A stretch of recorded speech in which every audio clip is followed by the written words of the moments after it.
In the 90s, Playmates Toys made the deepest line of Star Trek action figures in history.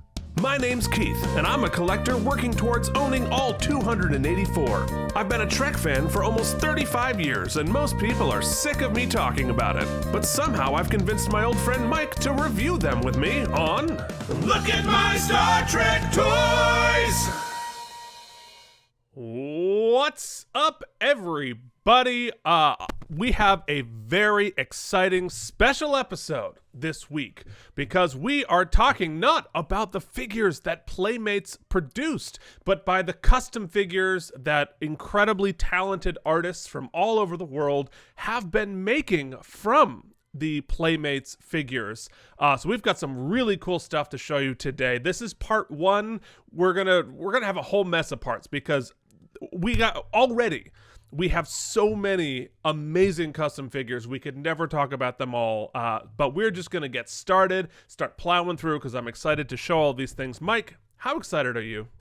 Sometimes, Keith, you know the old saying, if you want something done right, you might as well do it yourself.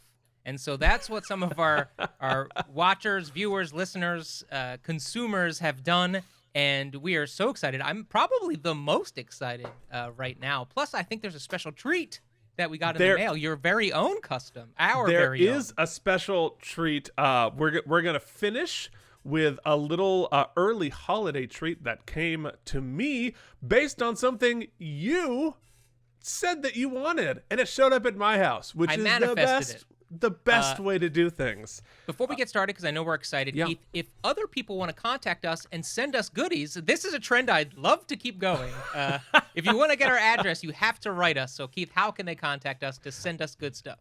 They can just contact us at lookatmystartrektoys@gmail.com. You can find us on Facebook. No, you can't. You can find us on Instagram at Star Trek Toys. I never made a Facebook group. I forget.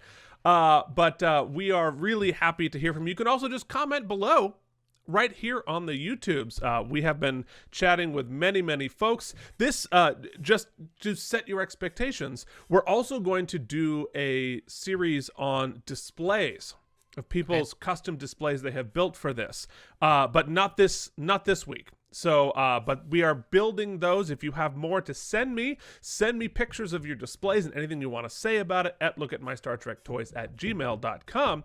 But for now, here we are. I put myself in the holodeck today. Do you want to know why I'm in the holodeck today, Mike? I need to know why, Keith.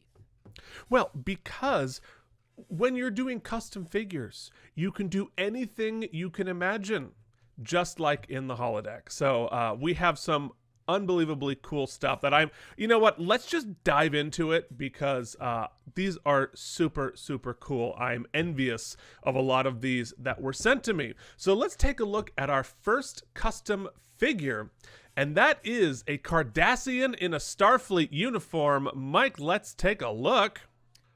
Hey, we did it. Okay. Look, you can see the disappointment on our faces. Oh, I see you put us in there. Very nice. Okay, so let us first talk about the provenance of this piece. The artist on this figure is Robert Rostad, but it was supplied to us by Kevin Leigh, who is also a custom designer. We're going to see some of his work as we move forward. Now, this is basically a figure based on an extra in the episode Parallels, which was a Next Generation episode about Worf sort of hopping through different dimensions, parallel dimensions, through time. And in one of these dimensions, there was a Cardassian officer in Starfleet, which, of course, in our Prime canon, the Cardassians are enemies, and we don't have any Cardassian Starfleet officers, or at least we certainly didn't in the Next Generation era. Playmates never made a figure of this. And so this had to be hand sculpted, hand changed, and adapted, including the sort of alternate communicator pin you see in the screenshot there, which Robert was somehow able to mold into this figure as well. And do a custom paint. That face is not from any figure that I'm aware of. So this is truly a remarkable piece of custom figurine. Mike, what do you think here? Well, you know, we also often say the what do we call it? I had a flowery name, the O'Keefean Yes. skin fold on the forehead is generally in the Playmates molds generally a little bit smaller. But what I like here is he was actually able to capture the scale of it a little bit better for this character. It's cool, and you know me, I love a distressed paint job, and he really went above and beyond on the facial paint here. I mean, it's remarkable. And, you know, keep in mind just how small these figures are. So this is a custom sculpt. And look at the hair, right? Because that is actually, you know, that's a lot of these smartly will swap out heads and change stuff around from existing figures. I don't believe this is an existing head anywhere. So this is something that was re-sculpted by hand onto this head. It's remarkable work by Robert Rostad again. So it's you know, and so with a lot of these, you start with the closest thing you have in the figure. So I don't know what body that is. It could be any of the next gen standard bodies. And then I would imagine he probably had to melt off or scrape off the edges of the communicator pin there to reflect that. Again, just the fine detail work is extraordinary. So I think it's a really cool figure. I love having some of these parallel universe, alternate timeline figures in there. I mean, we've had a couple of them over time where they had the Ferengi in Starfleet before Nog, and then you had this. You have lots of different possibilities. And of course, when you're doing a Parallels episode, which is a great episode in season 7. Season 7 of Next Gen had some ups and downs, but definitely Parallels was one of my favorite episodes from that season. And it's really cool to have a figure commemorating it. So let us continue forth with another figure that Playmates never made.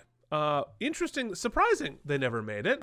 And that is Chief O'Brien from season 1 of Next Generation. Let's take a look. Press that button, Mike.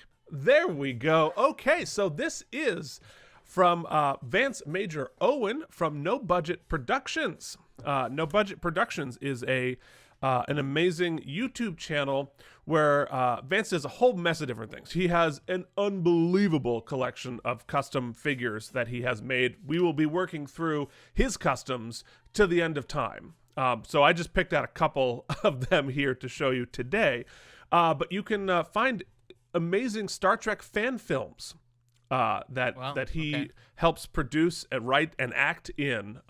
So you can check it out on No Budget Productions on YouTube and see like remarkable work that they come up with. So in his figure here, he has created a Colomini figure from season 1 of The Next Generation. Now, interesting fun facts for all of you Chief O'Brien fans. Of course, everyone watching this probably already knows this, but Chief O'Brien and Colomini was in the pilot Encounter at Farpoint of Next Generation, but as an unnamed, essentially a speaking extra.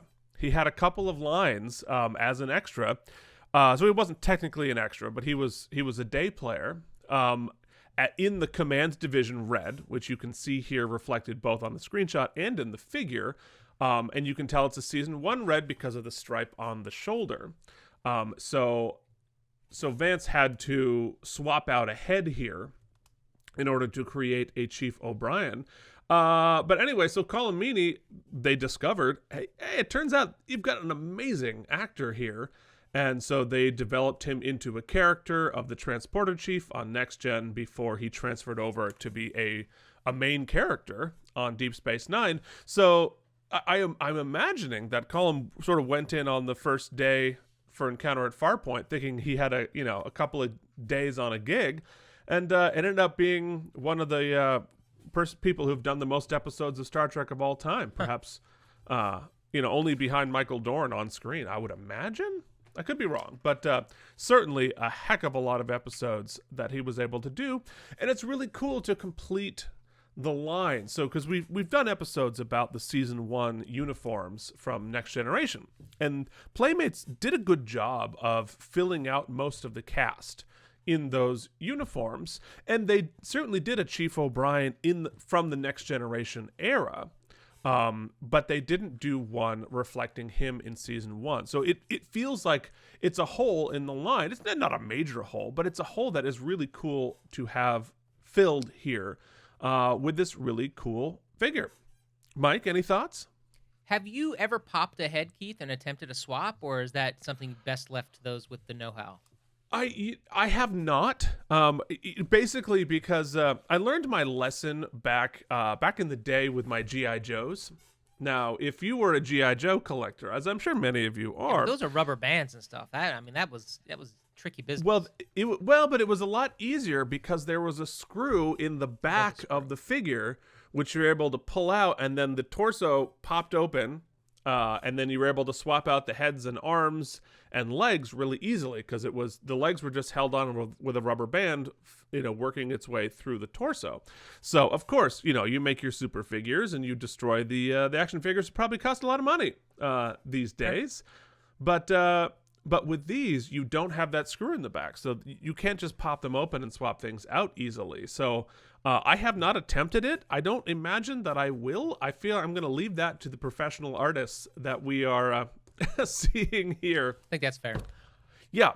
So anyway, we're going to see more from Vance, but definitely check out No Budget Productions on the YouTube, and you can find him on Facebook and all of that other information. So let us move forward to our next figure, another interesting piece of Star Trek trivia. Let's look at Lieutenant Giddings. Here, press that button. Okay, so this is a very interesting, beautiful custom. This one was done by an artist named Matthew Hackley, again supplied by Kevin Leigh.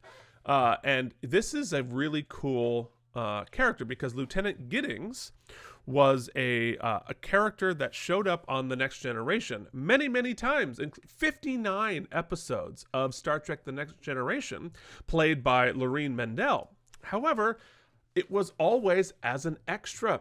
She was never credited, and so you see her in the background of many episodes, but it's crazy she was never credited because she actually did some pretty big feature work. She hooked up with Okana in the Outrageous Okana. Like, they actually built a quarters set for her, and so she was pretty featured on many different episodes of Star Trek. Now, you'll note here with this figure, we are not looking at a standard Next Gen uniform, which she wore for most of this, because this is from Encounter at Farpoint, the pilot of Star Trek The Next Generation, where we saw this version of the uniform, which never really got adopted. You see it in Encounter at Farpoint, and then in the background maybe once or twice beyond that. Troy wears it in the Encounter at Farpoint, but then we move on from it. So it is a really unique piece of Trek history, because this uniform you don't see very often. And so once again, here we are with a custom build here. It looks like they used a torso from a dress uniform, or I bet you that is a original series body mold there, repainted, adding the stripe for the first 2-season Next Gen. But what I think is really remarkable about this figure here is the head sculpt. Mm-hmm. Because that doesn't exist. As far as I know, I don't know what figure that would be based on. That looks like another custom sculpt, maybe a 3D print. I don't know how they did that, frankly. I have no idea. I'm looking at the arms too, and the arms, the articulation joints at the arms look as if they've been printed perhaps as well. Like, I don't know. This might be a complete custom for all we know. It's tough to say, because those arms don't look like the standard female arms, because of the width on the shoulder there, where the sleeves. I don't know. Sadly, on some of these cases, we're not going to be able to answer these questions that we're going to have unless for some reason Matthew Hackley happens to be watching this, I definitely have questions. If he emailed us, he might be watching. Matthew, if you are, email us. Look at my Star Trek That toys goes for at everybody. gmail.com. We'd love a little context as to like how you went about these customs. In fact, if anybody's working, we're going to do more of these in the future. So if anybody's working on something currently and has the chutzpah to like kind of film or to like let us in on the process, that'd be cool. We'd be interested. Definitely, for sure. Anyway, it's an amazing head sculpt, and I appreciate Kevin sending the alternate angles so we can really appreciate all of the fine work here. So I don't know, it's interesting. I wonder out in the world if Lorene Mendel knows that there are custom figures of her as a stand-in, as a background artist. Well, she's about to get added on Instagram, so she'll know. Have an action figure made of your character. That's really pretty cool. All right, let us move forward to another unbelievably cool figure. This is another. Have we done one yet? No. This is our first figure from our good friend J.D. Ealain of JD's Customs, who just might have sent us something. But let us look at number 5, Armus from Skin of Evil. This is awesome. So Armus, spoiler alert, is from the Next Generation episode Skin of Evil from season 1, and super spoiler alert, might have killed off one of our major characters. So yeah, look out, Mike. But was a remarkable and unique evil alien that rose out of a pile of goo. So he's sort of a goo ooze monster. And what we have here is an amazing representation. That's incredible. Of this figure. It's almost indistinguishable. It's extraordinary work. So JD, you can find him on Facebook at JD Star Trek Customs, and he also is on YouTube. Just look for JD Star Trek Customs on there. By all means, go check out his work. He's got a ton of amazing work. So just a little bit about Armus here. The body was played by Mark McChesney, and it was voiced by Ron Gans. Which I imagine the body work on this must have been terrifying. What was his nefarious modus operandi? Did he like swallow you into the ooze? Did he have an ooze blaster? Like, what was his whole He had situation? a little bit of both. He does swallow Riker into the ooze, which I imagine filming it must have been a nightmare. But he is able to zap people with various magical elements, and he is made up of all of pure evil sucked out of some alien species and abandoned on a planet. So, and interestingly, so this character shows up, kills off a major character on the next generation, and then disappears for 35 years until he shows up on an episode of Lower Decks. So very cool little shout out here. So JD, since I now have a way of manifesting things. Oh, this is an amazing figure. However, I think that you have proven both on YouTube and Facebook that you can go to the next level. And what we really need to see is the Armus with Riker being sucked into it. You need a half Riker body, or it doesn't even need to be Riker, I guess, just like a half lower body being sucked in. I think it would be Riker being sucked into the pool, because Armus only. So Armus is like this liquid pool, and then the body comes up sometimes to talk. But Riker was just sort of sucked into a flat pool, which would be an amazing figure, like as a just coffee black table and piece. You just need the top torso half, just like a pool, and just sort of melt him in. That'd be awesome. You see how much easier it is to just sit here and say what you think would be cool and let someone else do it? Yeah, Mike, how are you gonna do that? You say. I'm an ideas guy. Yeah. Wait. way to just make something somebody else's problems. I mean, I imagine JD enjoys it. Anyway, no, this is super cool. Thus far, dare I say, my favorite thing I've seen. Okay, well, we are early into it, so let us move forward then to fill out some of the season 1, because we're spending a lot of time on this episode on season 1 of Next Gen. So let us continue that theme and take a look at season 1 Dr. Crusher. So this figure is He's got it in the box? Also, yes. Well, here's one of the amazing things that Vance does at No Budget Productions. He creates custom boxes for most of his figures. And so it really does complete the whole idea. Now, this one is more subtle, right? Because this is obviously Gates McFadden as Dr. Crusher, but this is a season 1 Gates McFadden and Dr. Crusher. And it's very similar to the standard Next Gen uniform. So, if we go to Toy Cam, we can take a look at the basic figure here. And so there are only, and you know what, and I believe that it was Vance or who called me, it might have been JD. So somebody called me out on Instagram for faking it as a first season figure, the one with her coat, even though it technically was not. But you'll note here, this obviously is what that custom figure is based on. But in order to make it a custom 1 figure, there were some really difficult things that Vance had to do, starting with removing the collar.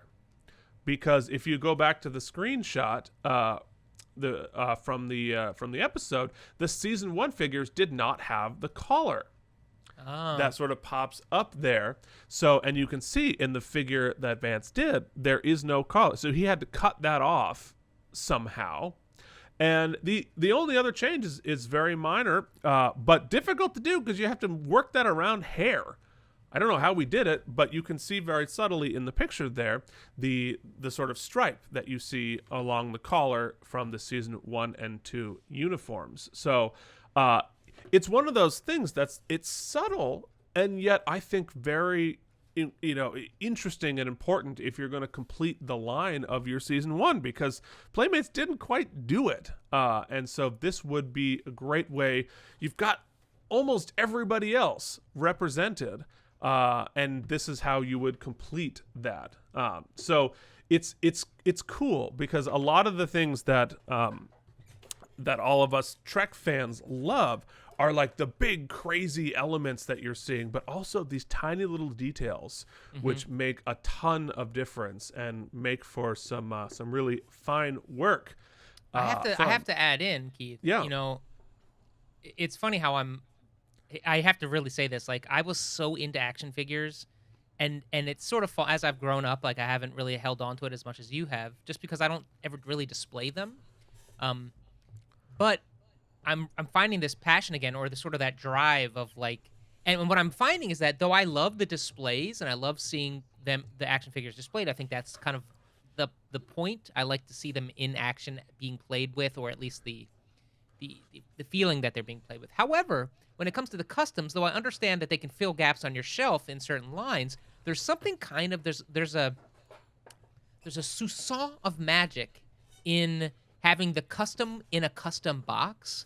Like that figure we just looked at, the Armus figure, that in its own sort of like, I mean, now you're talking, you've got to design a box, you've got to design the things. That's craziness, but yes. I'm just saying, it seems to be a pretty prevalent hobby, this custom sort of jam. I think there's a lot of magic to it. I'm really digging it. And I guess with the advent of 3D printing now, you've really got a whole universe of possibility. You can do a lot more. But you know what? You're right, because when you're putting it back into a box, there is an element of being a magic trick, because it's a little bit like a ship in a bottle. Because how did you get that thing into the box and make it look good? And obviously you're having to cut it out carefully and put it back, but like it's a bit of a magic trick. So I'm with you. So let us go to yet another magic trick. Another one from Vance at No Budget. Let's take a look at Season 1 Riker. and you say, hey, you know what? We have a season 1 Riker. We know that uniform. No, you don't, because It's all ripped up, right? It's all ripped up, but more importantly, it's bearded. Playmates never made a non-bearded Riker. He looks 15 years old. He looks 15 years old, but he practically was.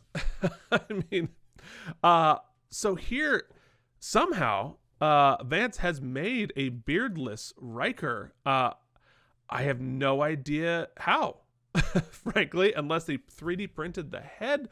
Is it based on another head? Because it's too smooth. It's too perfect to have like scraped off the beard. I don't know. I'm going to email Vance. It's clearly We're gonna find out. right? Because he's got the hair is just right. It looks perfect. Yeah. I mean, it's not because is it a Kirk? But it's not Kirk. I don't know whatever it is. I'm mystified as to how he did it. And we're gonna look in your email because we're gonna ask because I'm really curious how he did it and what to go back to completing the shelf, like what an important figure if you're gonna, because otherwise you really don't have season 1 represented if you don't have beardless Riker. So I don't know. It's very cool. The Galoob figure obviously doesn't have a beard because that came out for season 1, but Playmates never even bothered to do a beardless Riker, and so it is a beardless Riker in a non-fucked up uniform. Hats off. That's it's. I mean, it literally is. It's beards off. Beards off. Beards off. Beards off for this figure. Very, very cool. All right. Well, then we have one more special figure to talk about this week. And this is one that my co-host, Mike, just manifested into the world. And I don't know. I'm a manifester of things, Keith.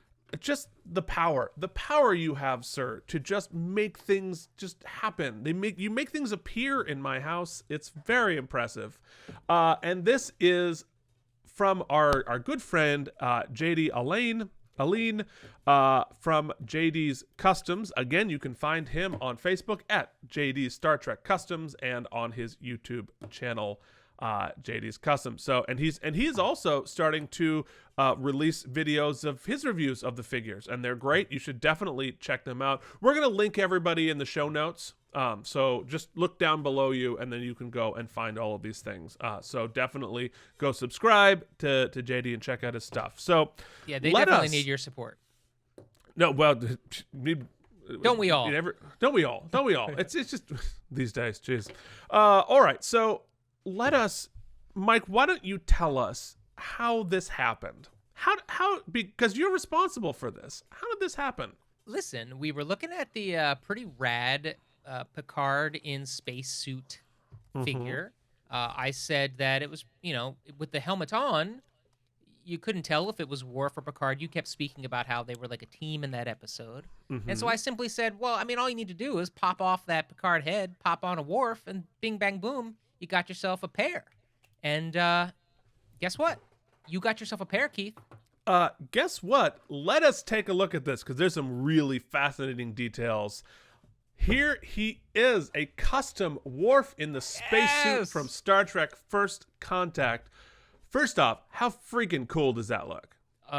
Yeah, pretty awesome. We had mentioned I defer to the amazing Worf sculpt here versus the Picard sculpt generally. And so to get the awesome suit with the awesome 6-inch Worf head, so awesome. So cool. But this is like a prize in your collection, Keith. This is absolutely. It absolutely is. And here's really where the degree of difficulty goes off the charts for this figure. Okay. Ponytail, right? First off, because of the ponytail, you can't get the helmet on. So JD has removed the ponytail to make it fit. And guess what? It does fit. You can put the helmet on him. Hell yeah, you can. So cool. But also, there was here's where it gets really crazy. Because as I pointed out, hey, you know what? If you go to Toy Cam, and let's take a look at the Picard figure. And here he is. he's got his helmet. It's great, but the helmet is blacked out. Yeah. So sucks. you don't even know who's under the helmet. You don't even know what the figure is of. Now, didn't I say you could X-Acto knife that out and like have the window? Yeah, you could cut it out. That's true. But is that what JD did? No. He made us a transparent helmet. It is legitimately transparent, so you could see that Worf is in there. Holy crap. Keith, I'm glad it's residing at your house, but I want you to know I'm taking 50% ownership of that. That's right. You can have it on weekends. It's unbelievable. I can't believe he was able to do that. Keith, I want them both, helmets in arm, on the shelf. I want a picture on Instagram this week. Oh, definitely. So, of course, I had to ask, JD, how the heck did you do that? So he said, so the helmet was made using clear bubble packaging that I melted with a hairdryer over the helmet before removing the black helmet face. Then I cut the plastic to shape and glued it in place. Holy crap. That's amazing. Wow. You know what? If you're watching this video, stop, pause it right now, and go over to JD's page and just subscribe, because that is above and beyond, man. Thank you so much. And so he's on Facebook, he's on YouTube, and on Etsy. So definitely search out all of those things. So you might be able to purchase some of his work. Keith, remember, your wife will be pissed. The first one's free. He's like a pusher. The first one's free. But subsequent requests that I manifest, you're going to have to pay liberally for. Yeah, exactly. That's awesome. So go back to the Spinorama. Let's. So, I mean, it's seamless, and which is really what the impressive part is, like to have a seamless custom, and so truly pride of place off. on the shelf, buddy. Pride of place. Definitely. So, I have to say this about all of the artists doing this work. I mean, hats off. I mean, it takes several different types of talent to be able to do this, because it takes the vision, it takes the Patience, the execution, the patience, but also the artistry, because this, it is art to be able to make this work. And hats off to everybody doing it. There are so many more please continue to flood us, because this is a joy. It is a joy to do these things. It's really cool. And thank you to everybody who sent stuff over. Of course, super thank you to JD for his amazing work and the figure that showed up at my house. It's very, very cool. So next week, guess what? We're going to have part 2. We have a bunch more figures to show you. So that gives me one full week of checking my mailbox, right? I keep going every day, and nothing is just showing up. I'm kidding. I don't at all want to seem flip about it. We really appreciate even the emails and the pictures and the texts, and truly no texts. No text. Please don't not text those us. pics. Those we do not solicit.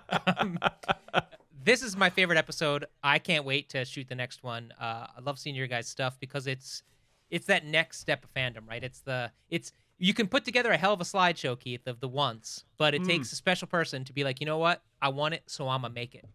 It truly does. All right, we will see you next week here on Look at My Star Trek Toys!